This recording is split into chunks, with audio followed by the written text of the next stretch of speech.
না। Phone allow না। কে বলছে ফোন কোন সরকার থেকে না করে দিছে? জি না। সরকার থেকে আপনারা কোন থেকে শুনছেন? আমরা খবর দেখছি। আমরা যে পুলিশ আমাদের বলে দিচ্ছে আমি উপর থেকে না করে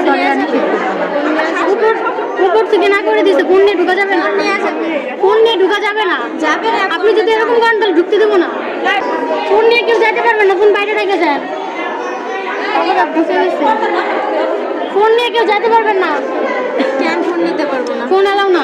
কে বলছে ফোন কোন সরকার থেকে না করে দিছে? জি না। সরকার থেকে আপনারা কোন থেকে শুনছেন? আমরা খবর দেখছি। আমরা যে পুলিশ আমাদের বলে দিচ্ছে আমি উপর থেকে না করে উপর থেকে না করে দিছে। ফোন নিয়ে ঢুকা যাবে না। ফোন নিয়ে ঢুকা যাবে না। যাবে না। আপনি যদি এরকম করেন তাহলে ঢুকতে দেবো না। আমাদের কিছু রাখার পারমিশন নাই উপর থেকে না করা। ফোন নিতে বলছে। ওটা ও বলছিল। কে বলছে? যে বলছে তাই নিয়ে আসেন যান। আমরা উপর থেকে না করতে আমরা অনলাইনে করতে পারবো না।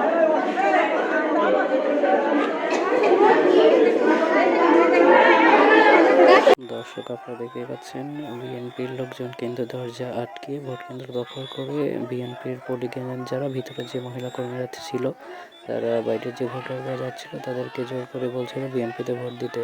সেটাই কিন্তু আমাদের এক বোন ভিডিও করছিল। তো তাকে কিন্তু সেখানে এই কেন্দ্রের যে আনসার এবং শৃঙ্খলা বাহিনীর যে লোকজন ছিল তারাও কিন্তু বিএনপির দালালি করছিল। তারা বলছিল ভোট কেন্দ্রে ফোন নিয়ে যাওয়া যাবে না। আপনারা তার মুখ থেকে শুনলেন। তো এমনভাবে কিন্তু আমাদের দেশে 42,000 কেন্দ্রগুলোতে ভোটাভুটি হচ্ছে। বিএনপি দখল করেছে এবং সব জায়গাতেই কিন্তু তারা এই তাদের কার্যক্রম শুরু করে দিয়েছে। জোরপূর্বক জনগণের কাছ থেকে বিএনপির নামে ভোট দিয়ে নিচ্ছে এবং কেউ না দিতে চাইলে ভিতরে ক্যামেরা নিতে দিচ্ছে না এবং কি হচ্ছে না হচ্ছে সেগুলো সরকার যদিও বলেছে যে ভিতরে ক্যামেরা নিতে পারবে, কিন্তু বিএনপির লোকজন উপর থেকে প্রেশার দিয়েছে।